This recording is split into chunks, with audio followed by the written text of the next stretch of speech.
Olá, como vai você? Que bom, fiquei sabendo de uma coisa interessante. Você fez inscrição no nosso canal, assinalou o sininho e por isso que você está assistindo esse episódio aqui, porque o YouTube te avisou, né? É, legal, tem que fazer isso. Se você não fez ainda e nos encontrou por acaso, faça a inscrição no nosso canal, assinala aí o sininho que o YouTube te avisa também quando a gente tiver vídeo novo no canal. O nosso episódio de hoje não vai falar sobre produção. Vocês estão vendo que o João Saciloto, meu grande amigo, está sentado aqui do meu lado, e quando o João vem para cá, é porque nós temos convidado do outro lado da mesa. E hoje nós temos um convidado muito especial, que não vai falar de produção, mas... Até que enfim, hein? Até que... Ô, João, tá bom, meu velho. Posso sair? Vai, não, fica aí, fica aí. Deixa o João cumprimentar você, porque ele já ficou meio ferido aqui, porque eu comecei a Não, falar. tudo bem, eu vou embora. Eu volto na semana que vem, muito obrigado. Antes ele falou para mim assim, você fala tudo, não deixa nada para eu falar. Então fala, João, fala alguma coisa, fala oi pro pessoal aí, ó. Um oi novamente, muito obrigado, já que você apertou o sininho que o Gira falou, valeu aí, né? Vai ele tinha programado de falar Eu ia falar isso, mas tudo bem, vai. Mas o mais importante de tudo é que eu recebi um sim de um amigo meu, super especial, que eu já o conheço há cerca de 8 anos, pela rádio e por alguns eventos que nós fazemos aqui em Ribeirão Preto, da área cervejeira. O meu amigo Carlos Braguin, você já conhece ele de muito tempo atrás pelas mídias, e principalmente pelas mídias mais importantes aqui de Ribeirão Preto, onde ele tem colunas, ele é professor do Senac, da área de bebidas e alimentação, ele mesmo vai se apresentar Não, e vai... O melhor de tudo é que o Braguin sentou aqui, eu falei para ele assim, Braguin, quem é você? Né? Eu que não sei nada, não acompanho nada, não sei nada, não conheço o Braguin, estou conhecendo o Braguin hoje. Eu falei, quem é você? Ele falou, ninguém. Eu falei, então você é o cara certo. Né? É isso aí. Bem-vindo, Braguin. Então é isso, Gente, muito obrigado. Obrigado pelo convite. E falar de cerveja, direto ou indiretamente, é sempre muito legal. E vai ser um prazer. Acho que vai ser um papo bem divertido. Já deu para perceber que vai ser descontraído. Vai ser né? muito bom. Vai ser muito. Sempre é muito bom estar aqui, especialmente porque a gente fala de cerveja. De vez em quando o João traz uma cerveja, a gente toma uma cerveja aqui também. É isso. Mas é muito de vez em quando. Como ele sabia que você vinha, ele preferiu não trazer hoje, para não correr o risco. vai que acaba. Exato. Mas a gente não aprende sobre. Mas o Braguinho estava falando comigo aqui, me contando um pouco da história dele, dizendo de onde é que ele morava, de onde ele veio, que o pai dele fez, se meteu a fazer cerveja, fazia cerveja em casa, porque até maltar o grão eles maltavam na panela de carne. Eles estão contando uma história bonita aqui. Eu interrompi a história dele para a gente começar a gravação, para que a gente pudesse falar sobre esses detalhes na gravação, porque depois que ele me conta, perde a graça. E quanto menos eu sei, mais interessante fica. Mas eu vou deixar que o João comece o nosso bate-papo, porque o João é amigo do Braguinha há muitos anos, né, há 8 anos já, e o João conhece bem a história do Braguinha. Eu vou deixar que o João conduza mais ou menos esse papo. Eu, ao invés de conduzir a conversa hoje, Muito pelo contrário. eu vou ficar só botando o dedo e atrapalhando a Não, conversa. de maneira alguma. É o que eu estava dizendo. Já há 8 anos que a gente já se encontra nas quebradas de cervejeiras aqui em Ribeirão Preto. E nessas quebradas cervejeiras ele joga um outro ponto de vista, do nosso ponto de vista, que a gente está acostumado sempre no ponto de vista industrial. Ele joga no ponto de vista lá na ponta da cadeia da venda, da degustação, da harmonização, coisas que eu discordo um pouco, hein? Para mim, cerveja bate mais com batatinha frita e pronto, mas ele já vem com uma coisa muito mais elaborada e sofisticada para o nosso mercado. Então é isso daí, Braguinho. Muito obrigado por ter aceitado e gastar um tempo conosco aqui. Investir. Não, gastaram investir. Que é isso? E conta pra gente como é que você se meteu nesse mundo. Rapaz do céu. Você sendo um degustador de café e outras bebidas e outros alimentos. Pois né? é. Acho que está tudo relacionado, né, João? Quando a gente fala de cerveja, a gente foi criado dentro de uma cultura que a gente sempre teve muita cerveja, mas sempre cervejas muito iguais, né? E a partir de, talvez, no meados dos anos 2000, aí, que a gente começa a deflagrar os tais estilos de cerveja, o quanto uma cerveja pode ser diferente da outra, o quanto... E aí isso, obviamente, é motivado por contexto histórico. Então, como eu estava conversando ainda há Sim. pouco, né, diferente de muitos amigos que migraram para a área de produção, né, que eu venho para Ribeirão Preto para fazer química aqui na USP. Então, você veio de Nhandeara. Nhandeara. É, Aliás, eu preciso mandar um abraço para o pessoal de Nhandeara, porque Mandou. nós estamos fazendo aqui uma sequência de perguntas para o João responder sobre cerveja e tem chegado perguntas de Nhandeara, você acredita? Tem um pessoal de Nhandeara que manda perguntas, aí o João A respondeu a internet pergunta. chega até lá também, viu? É recente, mas é verdade. Quem, né? Fim de quem? Mentira. Mas então, E você veio para Ribeirão Preto fazer o curso de Química aqui na USP. Aí, dentro do curso de Química, paralelo a isso, meu pai ainda dava as arranhadas nas panelas lá em Andeara, eu falei, de repente a coisa pode ter uma conversa, né? E aí a coisa foi degringolando, e lalali, lalalá, entre lalalis e lalalás, eu acabo perdendo meu pai em 2006, e eu não queria mais saber de cerveja. Não queria mais saber, mas assim, nesse período todo, aí foram, sei lá, um pouquinho mais de 10 anos, né, investindo nisso, diferente da paixão do meu pai, que era a produzir a cerveja para algo melhor ou algo diferente do que tinha sido que estava sendo ofertado. Só se falava de cerveja clara, né? Brahma, Antártica, depois surgiu a Skol, mas sempre aquele mesmo tipo de cerveja, inclusive a Pilsen, que meu pai tomava, era uma Pilsen da Antártica chamada Pilsen Extra. Pilsen Extra, ela mais encorpada. E era mais encorpada, justamente. Então, mas a gente não tinha essa referência do que era realmente um lúpulo, do que era realmente, quais eram os papéis disso tudo. Os testes com... Você vai lembrar disso, né, João? Os testes ali com iodo. Iodo, E até hoje, viu? Então, e aí eu comecei a falar, poxa vida, né? Por que não nos contaram essas histórias de cerveja?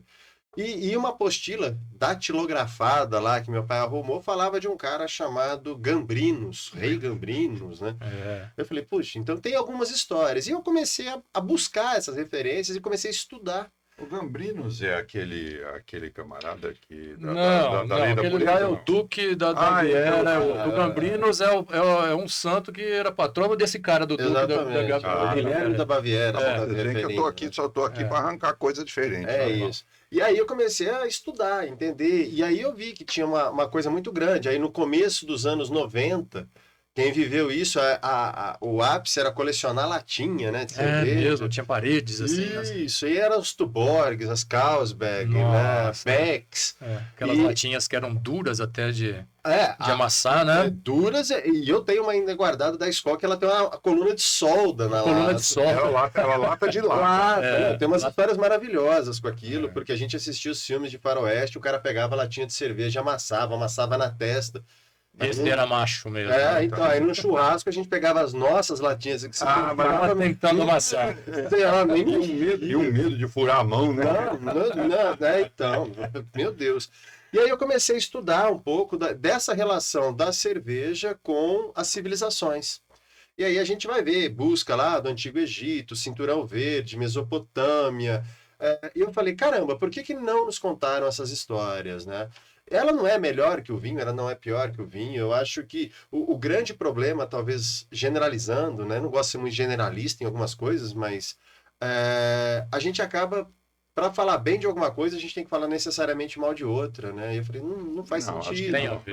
Acho que não. Então, mas é uma cultura brasileira. São coisas paralelas. E aí eu fui estudando. E o que acontece? A gente foi colonizado por países vinícolas, né? Que trouxeram a viticultura como algo... E eu falei, mas e a história da cerveja? Cara, a história da cerveja era os avessos, era o pessoal do leste europeu, né? Se você pegar o mapa da Europa e fizer um traçado longitudinal ali, separando entre países do sul e países do norte da Europa, a grande diferença vai ser o quê? Temperatura e clima, né?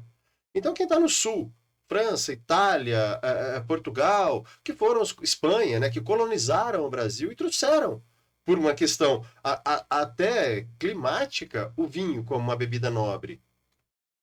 Só que eu queria saber quem que eram a galera do leste europeu ali, o pessoal do norte, né? Frio pra caramba, que não tinha a condição de fruticultura, de produzir frutas. Sim. No caso, vinho, uva, né? Então produziam-se grãos. E aí você começa a entender que essa relação da produção, da domesticação da agricultura com o universo da cerveja é algo fabuloso. Aliás, o João trouxe aqui uma história. Só pausa, Não, só por pausa, favor. só pausa. Mas só para fazer uma ilustração aqui, o João trouxe aqui uma história ao longo desses nossos episódios. Não sei se você teve a oportunidade de assistir alguns deles, mas o João trouxe uma história aqui que há uma vertente dos apaixonados por cerveja que dizem que existe a possibilidade de Jesus não ter bebido vinho. Eu Isso. defendo essa E teoria. sim ter bebido cerveja. Não existia uva. Porque não tinha uva lá e o vinho era bebida das classes dominadas, né? dominadoras, né? Dominantes. Assim, o né? vinho era das classes dominantes, dos romanos, E os os dominados tomavam cerveja. Tomavam Então, cerveja e o que mais tinha. Então, Quem sabe o Braguinho então, o João deixa trouxe mentir isso sozinho. aqui e falou: olha, é muito possível que a história do vinho, toda aquela história de Jesus com o vinho, possa não ter sido o vinho, porque eles não tinham tanto acesso assim, não tinha possibilidade financeira e acesso ao vinho, que era a bebida do. Perfeito. Inclusive, se a gente for pegar a tradução literal dessa... Eu não quero fazer disso uma história verdadeira aqui. Eu só estou fazendo uma menção ao que o João trouxe para a gente colocar em discussão, senão daqui a pouco o povo da igreja vai falar que eu estou inventando moda e estou querendo mudar a história da Bíblia. Até porque a gente daqui a pouco pode falar dos monges que produzem cerveja, a história da cerveja tem E uma queira ou questão. não, na Bíblia está escrito que foi vinho. Na verdade, foi traduzido como vinho, né? Então, Porque, na verdade, foi a tradução, levando-se ao pé da letra, entre dialetos e o que estava disposto ali, é que Jesus transformou uma bebida alcoólica e fermentada de forma multiplicada. E óbvio, por uma questão de... E aí volta toda a história, né, de civilizações, se levou para o vinho, até porque fazia talvez mais sentido para quem quisesse contar essa história. Tá bom. Mas se a gente levar ao pé da letra, era uma região que não tinha viticultura, mas tinha cultivo de grão, né? E não estamos falando necessariamente de cevada, a gente está falando de trigo, o Elmer, né? Então, eu concordo com o João. Não, mas eu só quis fazer uma ilustração. Aqui no jornalismo... Mas a gente não vai transformar isso. No jornalismo a gente chama isso de olho. Bom, aqui assim, a gente conta uma mentira e traz alguém para confirmar. Eu quis abrir um olho aqui no meio para fazer um comentário ilustrativo. Não, mas eu acho isso... Agora você segue a matéria. Não, então, eu acho que... E aí a gente vai vendo esse Estava falando desenho. daquela linha Então, sul e norte na Europa, né? E aí você começa a entender que, na verdade, essas histórias correram de forma paralela e aconteceram também dentro de monastérios. Mas por quê? Porque se a gente buscar, até pegando um pouco desse gancho do que foi dito sobre as classes dominantes, poxa vida, a gente pode questionar algumas coisas e não concordar, mas fatos, infelizmente, são fatos, ou felizmente são fatos. E aí o que acontece? Quem detinha o conhecimento nessa época? Cara, normalmente eram as classes mais abastadas e normalmente a igreja. Então, a cultura de propagação, ou seja, de documentação, de conhecimento, aconteceu sim dentro dos monastérios. Então, se você vai para a Bélgica, para partes da Alemanha, o que acontece? Eles tinham a condição de produzir algo. Então, estou fazendo uma bebida aqui, vamos chamar ela de cerveja, e eu fiz essa receita aqui. Agora, eu só posso passar essa receita a partir do momento que alguém consiga entender aquilo. Se a gente levar... tem um documentário bem legal no YouTube, ele é antigo, mas eu sempre falo que ele é extremamente atual, que é Como a Cerveja Mudou o Mundo. Reza a lenda que, inclusive, a gente aprendeu a contar, que até escrita, mesmo que cuneiforme, por conta de colheita de trigo para saber o quanto havia sido colhido. O João trouxe isso aqui nos nossos episódios também, a falar da criação da geladeira, né? Sim. Ele está contando ainda sobre a matemática e é escrita por conta Não, eu sei, mas é que eu me lembrei dessas coisas que o João trouxe, de outras coisas que foram inventadas em razão da cerveja. Até porque, se a gente dá um salto aí, vamos trazer ali para Idade Média, né? Tem um livro bem legal que é Produzindo Cerveja na Idade Média, Brewing in the Middle Ages. Esse livro é maravilhoso. E ele conta algumas passagens muito interessantes, né? Porque até antes de meados de 1700, 1800, a gente não conhecia absolutamente nada de microbiologia. Por mais que ela imperasse, mas não se tinha conhecimento. Então, às vezes, esse tipo de associação era feita de forma empírica, né? Poxa vida, está acontecendo tal coisa. E chegou-se à conclusão de que era infinitamente mais saudável, e a gente tem que tomar muito cuidado com essa frase, porque a gente está levando isso para uma ancestralidade, e ali sim fazia todo sentido, de que era muito mais saudável você tomar cerveja do que água. Por quê? Porque não se tinha saneamento básico, tá? Então vamos com calma. Não é que era mais saudável, não tinha saneamento básico. Então você imagina, água com resíduos de corpos humanos, até pelos rituais. Muita gente morria tomando água e não morria tomando cerveja. Tanto que quando esses primeiros imigrantes europeus vão para os Estados Unidos, eles tinham muito medo de tomar água de rio, justamente porque a referência deles era uma Europa sem saneamento básico. Então, ou seja, a cerveja é muito mais do que um produto que a gente hoje, no Brasil, né, pensando no Brasil, a gente associa ao universo de festividade, de comemoração. Ela tem um arrimo social, mundial, até do contexto de civilização, que a gente precisa contar essas histórias. Sim. Né? Então, assim, a cerveja, por que a cerveja era saudável? Cuidado de novo com essa frase, tá? Porque um dos processos, me corrija, né, João? É a fervura.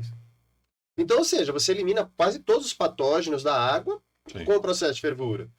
E aí o que acontece? Tem dados hoje... É que depois ainda mais à frente, ainda vem se trazer a informação muito mais à frente de que deveria-se ferver a água e depois de esfriada para se consumir, né? Então, quando você não tem condição de filtrar a água, de purificar a água, ferve e esfria. Então, isso já era feito lá atrás. Era um processo. Então, por isso que a cerveja...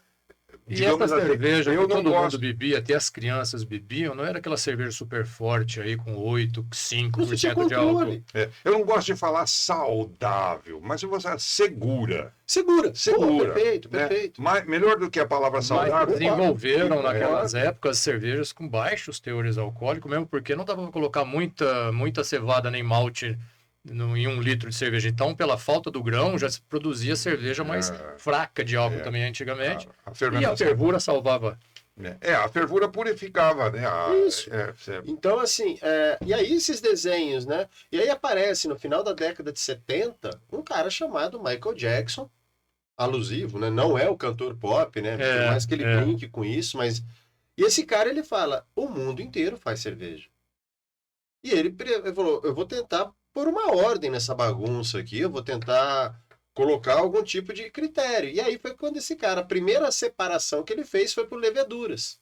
Então temos leveduras lagers e leveduras ale, né? Primeiramente as ales, né? As mais ancestrais de todas. E aí o que acontece? Se a gente volta um pouco, onde nascem as leveduras lager? Existe um período da história que a gente não tem ainda a resposta. Isso é maravilhoso.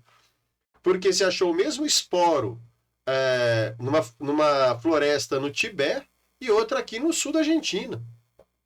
Com o mesmo esporo que era o 99,9, 99,7, e esse 0,3 ninguém achava quem que era.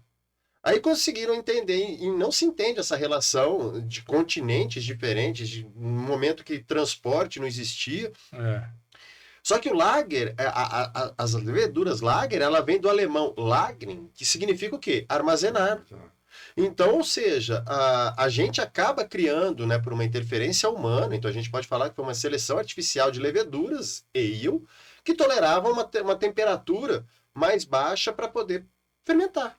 E aí é legal a gente entender que isso tudo vai sendo desenvolvido de forma muito próxima da gente. Só que, de novo, nós fomos um país que trouxe a viticultura como um elemento a ser estudado, né? É muito fácil para a gente entender cadeia de valor, né? Eu gosto muito dessa frase que a gente aprendeu, e obviamente eu estou me inserindo nesse contexto também, a gente sempre enxergou a cerveja como algo vinculado a preço, nunca a valor. Mas é porque também verdade. Nós fomos colonizados por um país da Europa e depois fomos invadidos por outro país europeu. Maldita hora que a gente expulsou os holandeses, não né?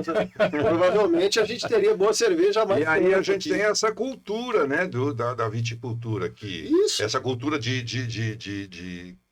pesquisar mais e agora depois de uns anos para cá se estuda muito, de muitos anos para cá se estuda muito, gerações já que estão estudando muito a questão da cerveja, a questão do grão e etc. Tudo, né? Então, eu acho que o que a gente tem hoje no copo são resultados de anos, séculos, milênios, na verdade, não? De estudo que conseguiu ter um conhecimento acumulado. Então, peraí, eu consegui documentar até aqui, morri.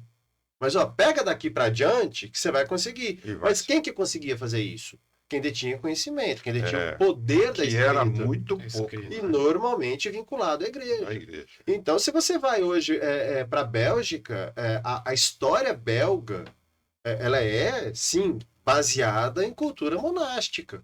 Mas não vinculado ao universo do vinho, mas da cerveja. Sim. Então, assim, não estou nem me referindo ainda às tais ordens cisterciense, beneditina, que são os monges da ordem trapista. Sim. Eu estou me referindo à cultura de abadia mesmo, né? Se a gente pegar, tem uma frase de São Bento de Núrcia que ele diz o seguinte, ora et laborum, né? Ora e trabalha. E o trabalhar, muitas vezes, era produzir cerveja. Tem uma história muito legal, e hoje a gente vive essa cultura de cervejas cada vez mais interessantes do ponto de vista de amargor, variações de lúpulo, combinações, blends de lúpulo. Mas o lúpulo ele foi inserido na cerveja por uma mulher, que hoje é uma santa da Igreja Católica, chamada Hildegarda.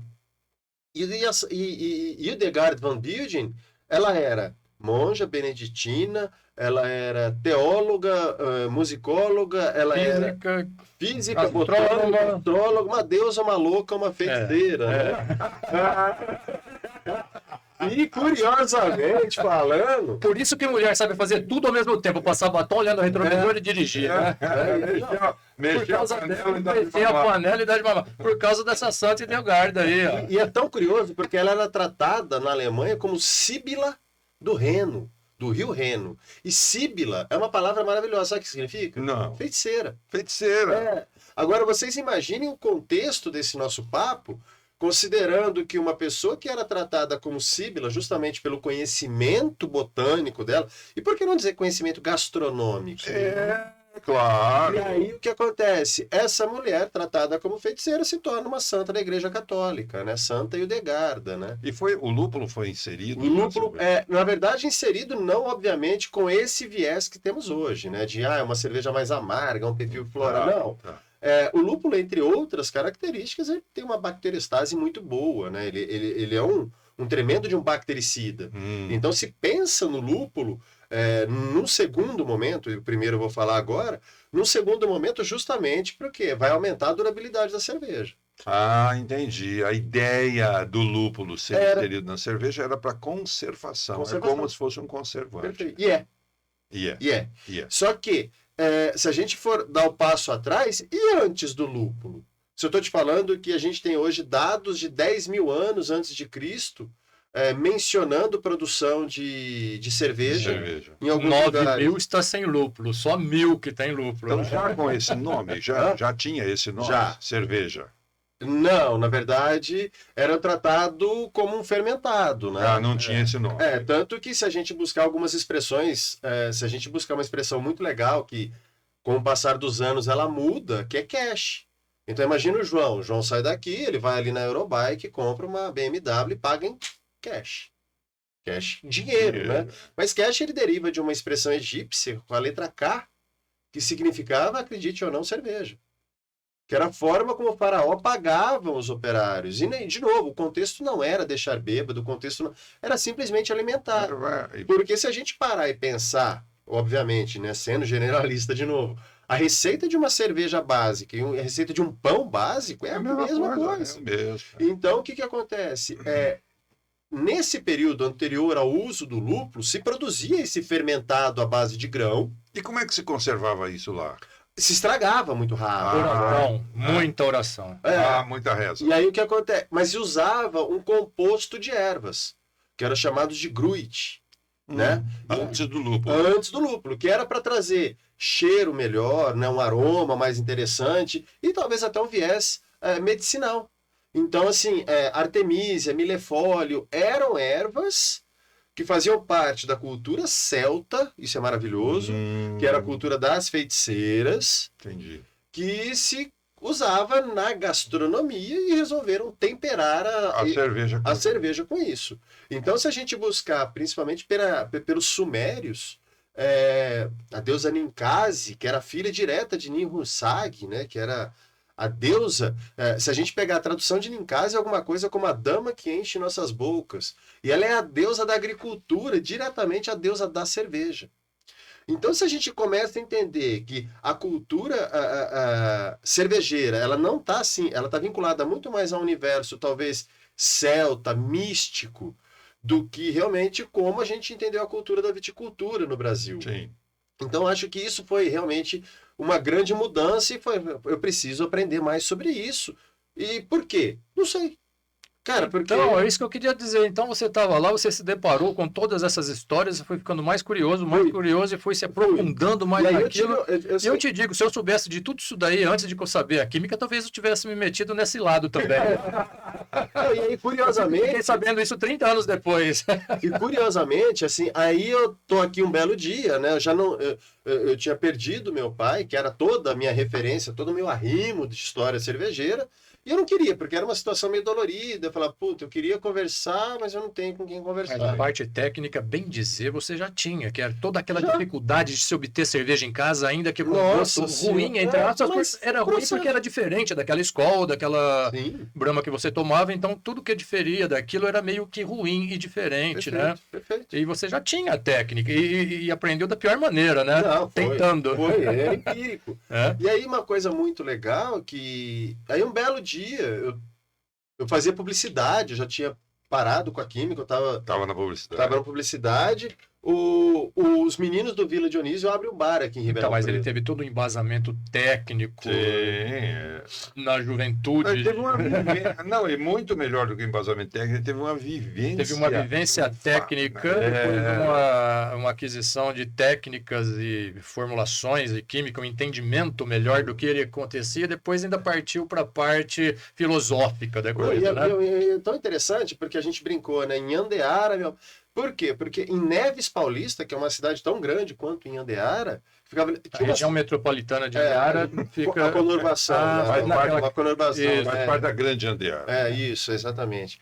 E aí, curiosamente, em Neves Paulista tinha uma cervejaria chamada Coleta. Olha só. E era uma nano cervejaria, mas uma cervejaria legalizada.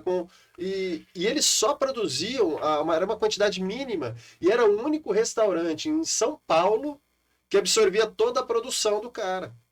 Que beleza. E a gente não ouvia. Essas histórias são assim, histórias de encanamento mesmo, assim, porque isso não tinha teor, né? Não tinha densidade para se virar nenhum tipo de história. Mas... E no momento que não tinha WhatsApp, não tinha meio de comunicação todo, né? Absolutamente nada. Eu brinco que eu sou um datilógrafo perdido em tempos digitais, assim.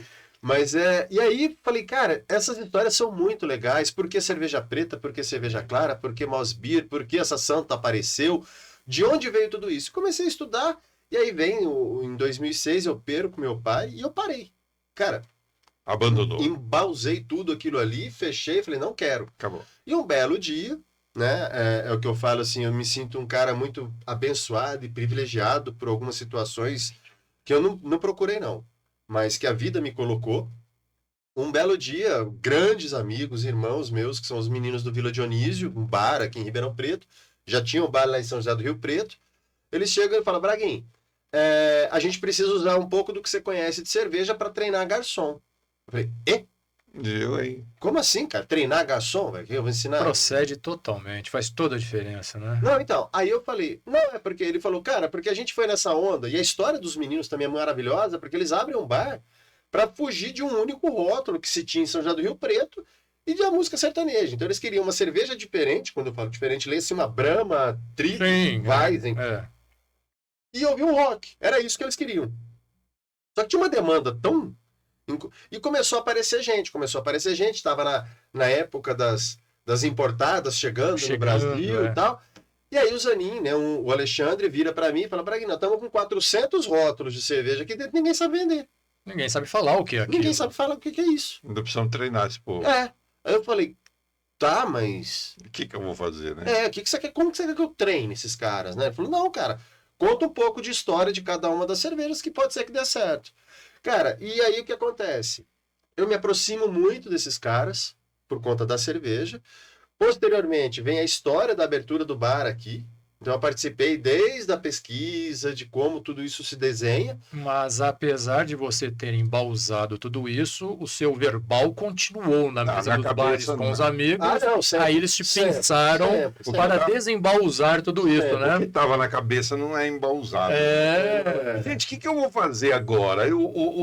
A produção está avisando aqui, que já faz tempo que falou 28. Mas o Braguin já falou como que é que ele se meteu nesse meio e ele já começou a contar a história de como ele vai desenvolver isso, tendo desembausado todo esse Vamos conhecimento. desembausar essa história num outro episódio. Vamos encerrar esse episódio para respeitar. Eu vou te explicar por quê. Porque nós aqui temos uma prerrogativa que é de respeitar quem está nos assistindo. Isso maravilhoso. Porque 30 minutos de vídeo é o tempo aceitável, bastante aceitável. Mas você faz um vídeo de 1 hora, ninguém consegue ficar assistindo durante 1 hora. Então eu quero encerrar esse vídeo, pedir sua licença, pedir licença para o João, vou encerrar esse vídeo, nós não vamos nem levantar daqui. Vamos gravar um vídeo novo, um episódio novo, e vamos colocar no canal um atrás do outro, porque aí você que está nos assistindo pode assistir esse que nós estamos gravando aqui e depois pode escolher o dia que você quiser para assistir o outro, sem precisar pegar aquela coisinha que tem lá e correr assim, que toda vez que você corre aquilo, pula para outro vídeo, vira uma confusão danada. Eu nunca consegui pegar um vídeo no meio. Então nós vamos encerrar esse nosso episódio do Cerveja Pod de hoje, agradecendo aqui, é um agradecimento meio que falso, né? Só para a gente agradecer o Braguinha, agradecer o João. Vamos fechar esse episódio aqui. Faça a sua inscrição no nosso canal e assinale o sininho. Vamos colocar outro episódio com o Braguinha. Não vamos nem levantar daqui, nem para beber água. É só encerrar e começar de novo. Tchau.